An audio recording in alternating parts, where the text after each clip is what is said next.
Hello everyone, welcome back to another episode of my channel the United Frontier. तो ये video में बात करेंगे कल जितने भी सारे मैचेस थे इंग्लिश प्रीमियर लीग की मिड वीक में, वो आपका लिवरपूल वर्सेस न्यूकासल हो या फिर Nottingham Forest versus Arsenal, Manchester United versus Ipswich, Spurs versus Manchester City. तो ये सारे मैचेस को लेकर बात करेंगे ये वीडियो में। तो बिना टाइम खराब किए इस वीडियो को चलिए शुरू करते हैं। तो सबसे पहले बात करेंगे लिवरपूल वर्सेस न्यूकासल जो मैच था उसको लेके। तो देखिए, लास्ट वीकेंड में जो अवे मैच था लिवरपूल का मैनचेस्टर सिटी के साथ, तो वो मैच में लिवरपूल जैसे परफॉर्मेंस डिलीवर किए थे, कल एंफील्ड में अगेंस्ट न्यूकासल कुछ उसी तरीके से लिवरपूल फिर से परफॉर्मेंस डिलीवर किया है, जहां पे आप कह सकते हो कि it was a comprehensive victory, जहां पे लिवरपूल मैच को कंट्रोल कर रहे थे और उसी के साथ एक प्रोफेशनल परफॉर्मेंस फिर से लिवरपूल डिलीवर किया है। और ये सीजन में लिवरपूल बार बार ये चीज डिस्प्ले कर चुके हैं कि कैसे वो लोग गेम मैनेज कर सकते हैं, एंड गेम मैनेज वाइज जो मास्टर क्लास लिवरपूल हर एक मैच में शो कर रहे in English Premier League is truly impressive. और यही एक मेजर डिफरेंस है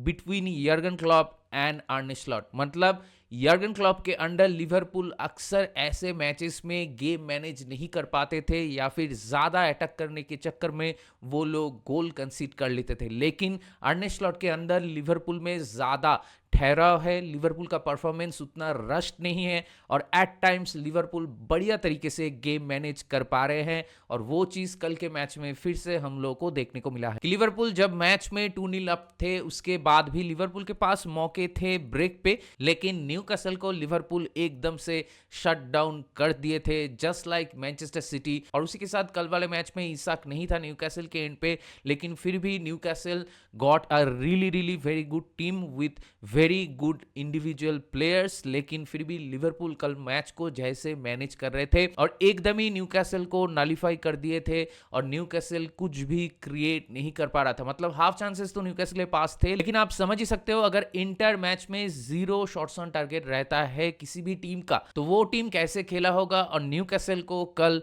लिवरपूल एग्जैक्टली उसी तरीके से खेलने में मजबूर किए थे ये मैच में। और ये मैच में लिवरपूल के लिए गोल मारा है Mac Allister and Szoboszlai, and I have to say कि लास्ट सीजन में जो लोग डाउट कर रहे थे सोबोस्लाई को लेके, लेकिन इस सीजन में he is proving he is worth when it is needed. और इस सीजन में सिर्फ रीसेंट मैचेस में ही नहीं, सोबोस्लाई अपना जो गेम है उसको बहुत ज्यादा अपलिफ्ट कर चुका है इंटायर सीजन में। और उसी के साथ मोहम्मद साला, कोडी गैक्पो, वर्जिल वैन डाइक, ये सारे प्लेयर्स तो लिवरपूल के लिए बहुत बढ़िया रह चुके हैं इस सीजन में, लेकिन उसी के साथ सोबोस्लाई, ग्रेवेनबर्ग, ये सारे प्लेयर्स भी बहुत बढ़िया तरीके से स्टेप अप कर चुके हैं। और मैकालिस्टर, ट्रेंट अलेक्जेंडर-आर्नोल्ड, ये सारे प्लेयर्स तो वैसे भी लिवरपूल के लिए अच्छा कर ही रहे थे। तो एंटायर लिवरपूल टीम को ही आपको क्रेडिट देना होगा, और चैंपियंस जैसे खेलते हैं बिल्कुल उसी तरीके से लिवरपूल ये मैच में भी परफॉर्मेंस डिलीवर किया है। और ये मैच जीतने के बाद लिवरपूल और आर्सेनल के बीच जो पॉइंट गैप है वो अभी 13 पॉइंट का हो चुका है। और दूसरी तरफ नॉटिंघम फॉरेस्ट के साथ आर्सेनल का गेम कुछ खास नहीं था, और हम लोग एक्सपेक्ट कर रहे थे कि ये मैच शायद आर्सेनल नहीं जीत पाएंगे क्योंकि इंजरी कंसर्न्स हैं, और उसी के साथ आर्सेनल के पास अभी करंट सिचुएशन में कोई स्ट्राइकर नहीं है जो उनको अप फ्रंट गोल स्कोर करके दे। तो इसीलिए ये मैच से ज्यादा उम्मीद तो नहीं था, and I am sure Arsenal के फैंस भी ये मैच से पहले अंडर प्रेशर थे क्योंकि लास्ट वाले होम मैच में वेस्ट हैम के साथ वो लोग हार चुके थे। तो ये मैच तो आसान नहीं था किसी भी तरीके से। और दूसरी तरफ नूनो एंड नॉटिंघम फॉरेस्ट को भी आपको वो क्रेडिट देना होगा कि they were able to contain Arsenal. भले ही वो लोग गोल स्कोर नहीं कर पाए, लेकिन आर्सेनल इंटायर मैच में ऐसा कुछ खास बढ़िया मोमेंट्स प्रोड्यूस नहीं कर पाया और फिर से ये मैच ड्रॉ हो चुका। तो ये मैच ड्रॉ होने के बाद, जैसे कि मैं कह रहा था, आर्सेनल एंड लिवरपूल के बीच जो पॉइंट गैप है, भले ही आर्सेनल के पास एक गेम इन हैंड हो, लेकिन जो पॉइंट गैप है वो अभी 13 का है। और दूसरी तरफ आर्सेनल जो नंबर 2 में है अभी इंग्लिश प्रीमियर लीग में, उनके साथ नंबर 10 में जो टीम है उनका अगर आप पॉइंट गैप देखो तो वो है आपका 12 पॉइंट्स। इसीलिए इस सीजन में आर्सेनल का इंग्लिश प्रीमियर लीग की टाइटल का जो होप्स है वो कल वाले मैच के बाद मेरे ख्याल से एकदम ही खत्म हो चुका है, क्योंकि अभी it is nearly impossible to beat Liverpool to overcome 13 points. क्योंकि अगर एंटायर सीजन ही आप देखो across all the competitions, Liverpool कुछ गिने चुने मैचेस ही हारे हैं, और अभी जो रिमेनिंग मैचेस हैं जहां पे लिवरपूल को 30 पॉइंट्स में से 21 पॉइंट्स सिक्योर करना होगा mathematically to win the English Premier League title. लेकिन दूसरी तरफ आर्सेनल को भी अपने सारे मैचेस जीतना होगा, जो कि इस पॉइंट ऑफ टाइम में नेक्स्ट टू इम्पॉसिबल लग रहा है। और इसीलिए मैं कह रहा हूं कि अभी आर्सेनल का जो इंग्लिश प्रीमियर लीग की टाइटल की जो होप्स है वो इंटायरली खत्म हो चुका है, क्योंकि इट इज नॉट इजी। और दूसरी तरफ लिवरपूल 13 पॉइंट्स लॉस नहीं करेंगे। लिवरपूल जो टीम्स पूरे सीजन में सिर्फ एक ही मैच हारा है इंग्लिश प्रीमियर लीग में, मुझे नहीं लगता कि वो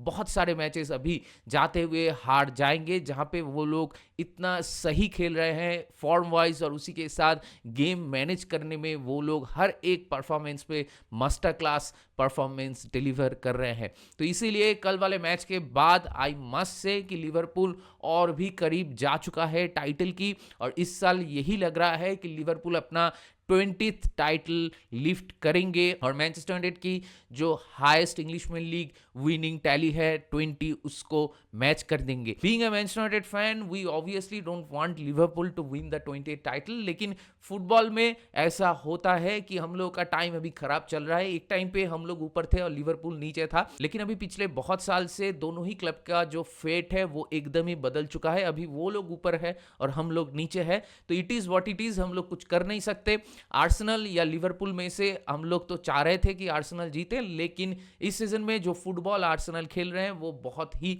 सरप्राइजिंग है और बहुत ही अनएक्सपेक्टेड है, कीपिंग इन माइंड कि लास्ट 2 सीजन में आर्सेनल कैसे फाइट किए थे। और इसके लिए जैसे कि मैं बार बार कहता हूं कि आपको आर्सेनल की जो टीम बिल्डिंग स्ट्रैटेजी है, जो ट्रांसफर पॉलिसीज है, जो ट्रांसफर में स्ट्रैटेजीज हैं, उसको ही आपको रिस्पॉन्सिबल कहना होगा कि उन लोगों को पता था कि कौन से एरियाज में उन लोगों को रीइंफोर्समेंट की जरूरत है, लेकिन फिर भी वो लोग कुछ नहीं कर पाए। और दूसरी तरफ लिवरपूल के पास एक ग्रुप ऑफ प्लेयर्स हैं, एक कोर प्लेयर्स हैं जो कि यर्गन क्लॉप के अंडर खेल चुके हैं, और उनको पता है क्लब का culture and what it takes to win such major trophies, और इसीलिए अर्ने स्लॉट उस चीज को और भी बढ़िया तरीके से एग्जीक्यूट कर पा रहे हैं। तो obviously credit to Arne Slot and entire Liverpool team for doing so good in this season across all the competitions. और उसी के साथ अभी यही देखने वाली बात होगी कि कब तक लिवरपूल टाइटल को सिक्योर करते हैं। मुझे लगता है कि बहुत पहले ही लिवरपूल टाइटल को सिक्योर कर लेंगे, क्योंकि जैसे आर्सेनल खेल रहे हैं मुझे लगता है गोइंग फॉरवर्ड आर्सेनल और भी ज्यादा पॉइंट्स ड्रॉप करेंगे। तो लिवरपूल वर्सेस न्यूकासल वाला मैच को लेके और दूसरी तरफ नॉटिंघम फॉरेस्ट एंड आर्सेनल वाला मैच को लेके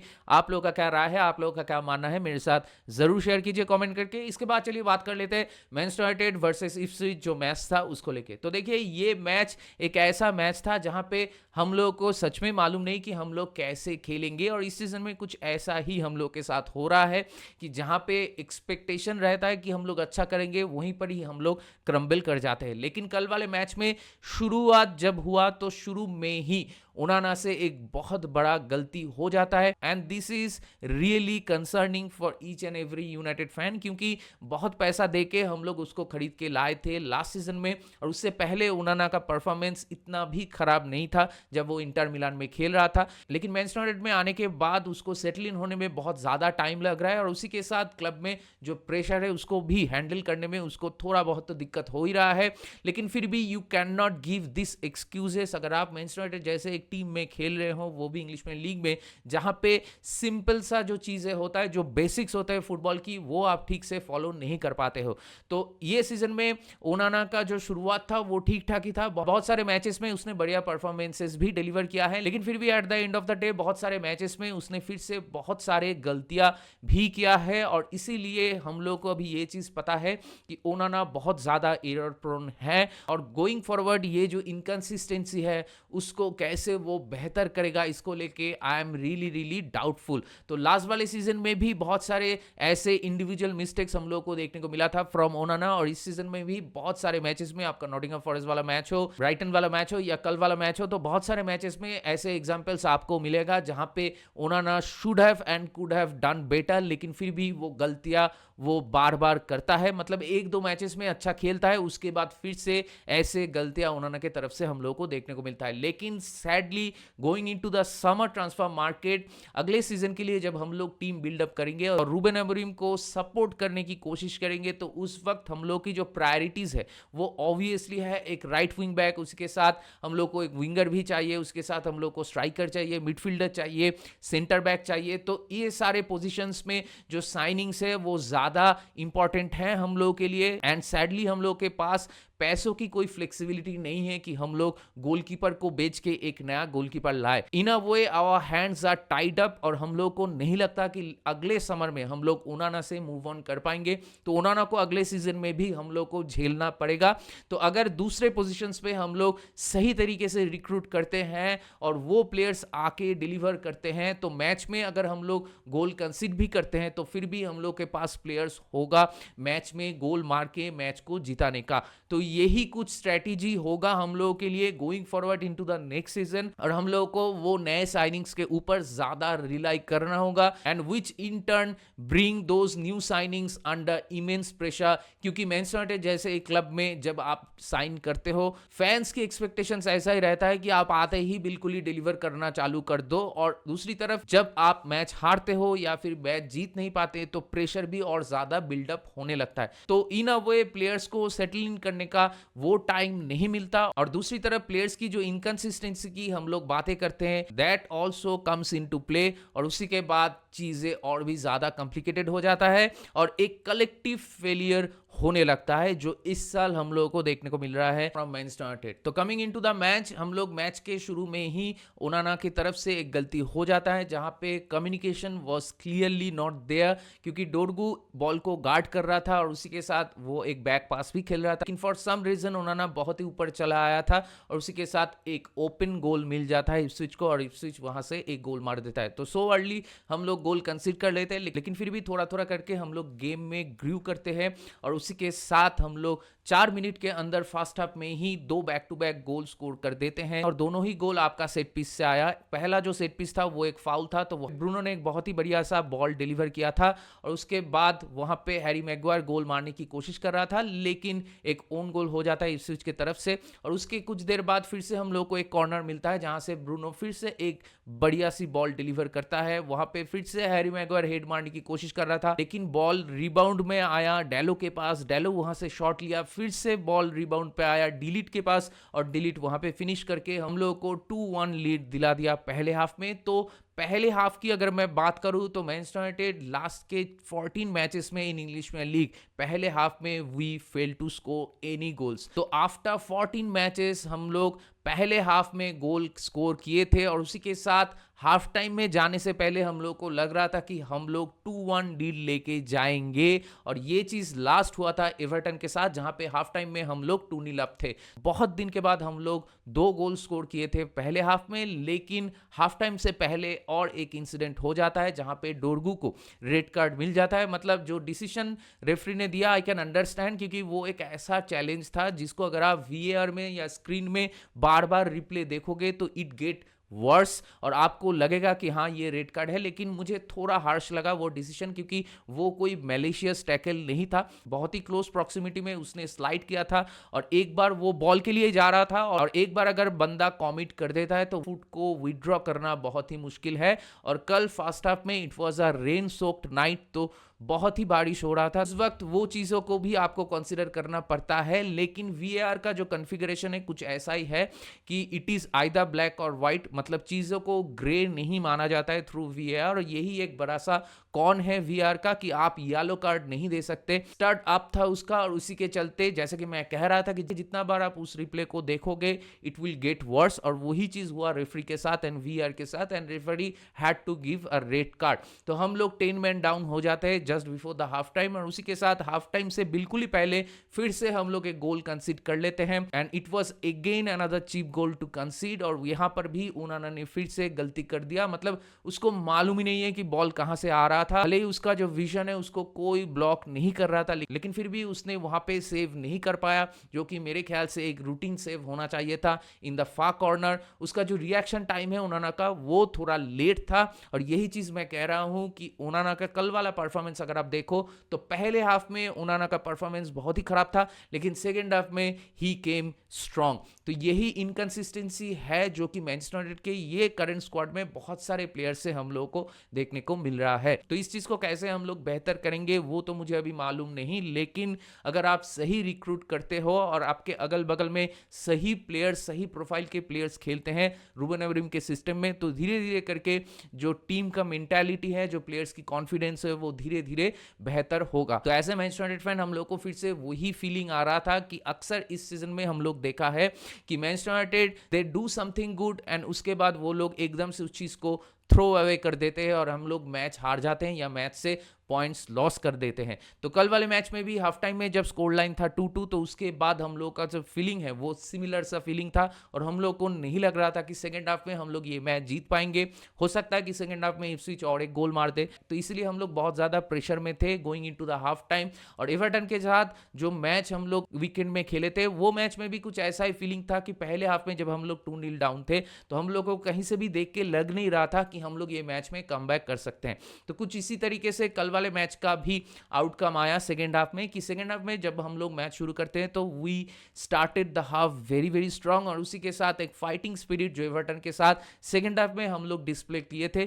कल वाले मैच में भी प्लेयर्स स्टेप्ड अप और उसी के साथ सेकेंड हाफ में हम लोग मैच को कंट्रोल करने की कोशिश कर रहे थे। एट टाइम्स इप्सविच के पास बॉल पोजीशन था and we allowed them to play क्योंकि we are happy to sit back and defend, और इप्सविच को हम लोग बॉक्स के अंदर आने नहीं दे रहे थे। इप्सविच साइड पासिंग कर रहा था और स्क्वायर पासिंग ही कर रहा था, तो एट द एंड कोई आउटकम नहीं आने वाला था इस स्विच से। लेकिन सेकंड हाफ शुरू होने की कुछ देर में ही हम लोग को फिर से एक सेट पीस मिल जाता है थ्रू कॉर्नर, वहां से फिर से ब्रूनो एक बढ़िया सा डिलीवर करता है और हैरी मैगवायर फिर से गोल मार देता है। तो कल वाले मैच में अगर देखा जाए हैरी मैगवायर, डिलीट, ये सारे प्लेयर्स गोल स्कोर किए हैं और दूसरी तरफ ईच एंड एवरी टाइम जब क्वालिटी और क्रिएटिविटी की जरूरत है तो ब्रूनो स्टेप्ड अप, और उसी के साथ ब्रूनो को जितना भी आप तारीफ करो वो कम है। मतलब जितने भी परफॉर्मेंसेस हम लोग रिसेंट टाइम में डिलीवर कर रहे हैं, हर एक परफॉर्मेंसेस में कई टीम खराब खेल रहा हो या फिर हम मैच से पॉइंट्स ड्रॉप कर रहे हैं, लेकिन फिर भी ब्रूनो का जो इंडिविजुअल परफॉर्मेंस है वो बहुत ही बढ़िया है। और उसी के साथ ही is always available to every pass और उसी के साथ ही is everywhere on the field. उसका जो विजन है वो बहुत ही बढ़िया है और अगर कुछ क्रिएट होता है तो उसका जो इनिशिएटिव है वो ऑब्वियसली ब्रूनो से ही शुरू होता है। कल वाले मैच में भी ब्रूनो का एक man of the match performance हम लोग को फिर से देखने को मिला है। और दूसरी तरफ we have to give credit to each and every player in the second half, क्योंकि 10 मैन जब आप खेल रहे हो अगेंस्ट इप्सविच, भले ही इप्सविच एक अच्छा टीम ना हो, भले ही इप्सविच इस सीजन में रेलीगेशन बैटल में है और it's likely for them to be relegated at the end of this season, लेकिन फिर भी आपको मैच जीतना पड़ता है इस टीम के साथ with hard work and it was a hard fought victory at the and for us. क्योंकि कल वाले मैच में पहले हाफ में हम लोग जितने भी सारे गलतियां कर रहे थे सेकेंड हाफ में उस चीज को हम लोगों ने नहीं दोहराए और उसी के साथ अच्छी तरीके से डिफेंड कर रहे थे और शेप को मेंटेन कर रहे थे। तो पैट्रिक डोरगू को जब रेड कार्ड मिला उसके बाद एक बड़ा सा सेटबैक आया। नवरीम गार्नाचो को विड्रॉ कर लिए थे, हॉयलैंड को फिर भी खिला रहे थे। पहले हाफ में जैसे मैं कह रहा था कि जो गलतियां हम लोग कर रहे थे उसको ध्यान में रखते हुए सेकेंड हाफ में हम लोग ऐसा एक परफॉर्मेंस डिलीवर कर पाएंगे वो भी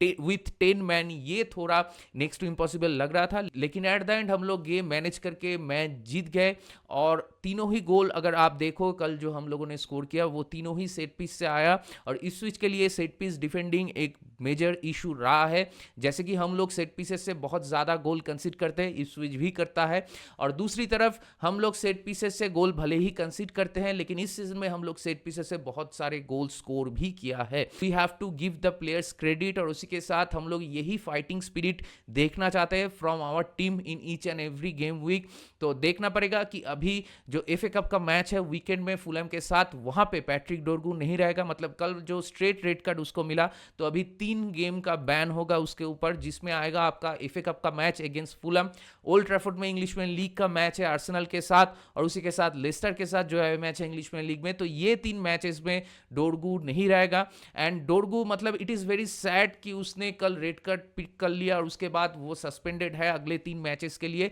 क्योंकि जब से डोरगू आया है तब से लेफ्ट विंग बैक बैक में हम लोग बहुत ही स्ट्रांग हो चुके हैं और डोरगू एक ऐसा प्लेयर है जो दिखाता है कि मैच में वो क्यों इंपॉर्टेंट है हम लोगों के लिए, क्योंकि लिसांड्रो मार्टिनेज नहीं है और दूसरी तरफ Dorgu he brings intensity and physicality into this team which we lack big time. तो अभी ऐसा ही एक सेम प्रोफाइल के प्लेयर हम लोग को राइट विंग बैक में भी चाहिए होगा going into the transfer market, और उसी के साथ मिडफील्डर्स भी हम लोग को चाहिए, अटैकिंग प्लेयर्स भी हम लोग को चाहिए। तो देखना पड़ेगा कि समर में कैसे हम लोग बिजनेस कर पाते हैं। उससे पहले हम लोग we have a lot to play for, FA Cup है और उसके साथ यूरोपा लीग है। तो अभी वीकेंड पे फुलहम के साथ होम मैच है एफए कप में, तो हम लोग को देखना पड़ेगा कि हम लोग कैसे उस मैच को मैनेज कर सकते हैं। और उसी के साथ मिड वीक में उसके बाद रियल सोसिदाद के साथ एवे मैच है जो कि आपका राउंड ऑफ 16 का फर्स्ट लेग होगा यूरोपा लीग में, तो वो भी बहुत ही इंपॉर्टेंट गेम है हम लोगों के लिए। तो देखते हैं वहां पर भी हम लोग क्या करते हैं। उसके बाद आर्सेनल के साथ आपका इंग्लिश प्रीमियर लीग में मैच होगा, वो मैच भी बहुत ही इंपॉर्टेंट मैच होगा फॉर बोथ द टीम्स। चीजें उतना आसान नहीं है, बहुत ही मुश्किल काम अभी भी बाकी है, बहुत सारे मैचेस हम लोग को जीतना पड़ेगा, लेकिन we have to think about one game at a time. अभी एफए कप को ही प्रायोरिटाइज करना होगा और फुलहम के साथ कुछ भी करके आपको मैच जीतना होगा और क्वार्टर फाइनल के लिए क्वालिफाई करना होगा। तो देखते हैं हम लोग क्या करते हैं। और उसी के साथ कल वाले मैच को लेकर आप लोगों का क्या राय है, आप लोगों का क्या मानना है, मेरे साथ जरूर शेयर कीजिए। इसके बाद चलिए जल्दी बात कर लेते हैं स्पर्स वर्सेस मैनचेस्टर सिटी जो मैच था उसको लेके। तो देखिए ये मैच मैनचेस्टर सिटी भले ही 1-0 जीत गया है, जहां पे हालैंड को एक बहुत ही अर्ली गोल मिल गया था, लेकिन उसके बाद भी मैनचेस्टर सिटी के पास स्पेशली हालैंड के पास बहुत सारे अपॉर्चुनिटीज थे, मार्मुश के पास अपॉर्चुनिटीज थे टू स्कोर गोल्स, और दूसरी तरफ टॉटनहम के पास भी एम्पल अमाउंट ऑफ चांसेस थे, वो आपका मैथ्यूस टेल हो या फिर सॉन हो या फिर दूसरे प्लेयर्स हो, तो टॉटनहम के पास भी इक्वल अमाउंट ऑफ अपॉर्चुनिटीज थे मैच में गोल मारने का, लेकिन दे फेल्ड ईच टाइम। और उसी के साथ सेकेंड हाफ में भी हालैंड ने एक गोल मारा था जो कि हैंडबॉल के लिए वीआर ने कैंसिल आउट कर दिया, लेकिन वहां पे हैंडबॉल तो हालैंड का नहीं था, मतलब मुझे मालूम नहीं था, वहां पे देख के लग रहा था कि टॉटनहम का जो डिफेंडर था हालैंड के सामने उसका ही हैंडबॉल हुआ था। तो I don't know what actually happened there और वीआर क्यों वो गोल को कैंसिल आउट कर दिया। तो इन द एंड आप कह सकते हो कि ये एक ऐसा मैच था जहां पे कोई भी टीम ये मैच जीत सकता था। और अक्सर हम लोग देखे हैं कि मैनचेस्टर सिटी के साथ जब मैच होता है स्पर्स का, तो स्पर्स के प्लेयर्स थोड़ा पंप्ड अप रहते हैं, थोड़ा स्टेप अप करते हैं, उसके साथ थोड़ा क्लिनिकल भी रहते हैं गोल के सामने। लेकिन कल आपका सॉन हो या फिर मैथ्यूस टेल, कोई भी स्पर्स का प्लेयर उतना ज्यादा क्लिनिकल नहीं थे, और पहले हाफ एंड सेकेंड हाफ दोनों ही हाफ में उनके पास वो अपॉर्चुनिटीज था टू स्कोर अ गोल, लेकिन वो लोग गोल नहीं मार पाए। और दूसरी तरफ मैनचेस्टर सिटी के पास भी बहुत सारे अपॉर्चुनिटीज थे। तो इन अ वे अगर देखा जाए तो ये मैच अगर ड्रॉ होता तो it would have been a fair and square result, लेकिन at the end Manchester City game को मैनेज करके 3 पॉइंट निकाल लिए, और अभी ये 3 पॉइंट मिलने के बाद मैनचेस्टर सिटी टॉप 4 में आ चुके हैं फिर से चेल्सी को हटा के। तो Manchester city will push for top 4, और मुझे लगता है कि जनवरी में जो रीइंफोर्समेंट्स उन लोगों ने किया है उसके बाद वो लोग कुछ भी करके टॉप 4 तो निकाल ही लेंगे। और अभी स्पर्स कल मैच हारने के बाद हम लोग के साथ स्पर्स का जो पॉइंट है वो अभी फिर से इक्वल हो चुका है 33 पॉइंट्स, और उसी के साथ स्पर्स के पास जो गोल डिफरेंस है वो ज्यादा है, इसलिए वो टेबल में नंबर 13 में है और हम लोग अभी नंबर 14 में है। तो ये वाले मैच को लेके जो मैच हुआ between Spurs and Manchester city, इसको लेके भी आप लोग का क्या मानना है, आप लोग का क्या राय है, मेरे साथ जरूर शेयर कीजिए। तो दैट बीइंग सेड इस वीडियो को चलिए यहीं पर आप करते हैं। अगर आप मेरे चैनल में नए हो तो मुझे जरूर सब्सक्राइब कीजिए, इस वीडियो को लाइक कीजिए और शेयर कीजिए अपने दोस्तों के बीच जिनको ऐसे वीडियोस देखना पसंद है। तो बहुत जल्दी मिलेंगे अगले वाले वीडियो में, तब तक ख्याल रखिए अपना, take care, goodbye, glory glory Manchester United and keep the red flag high.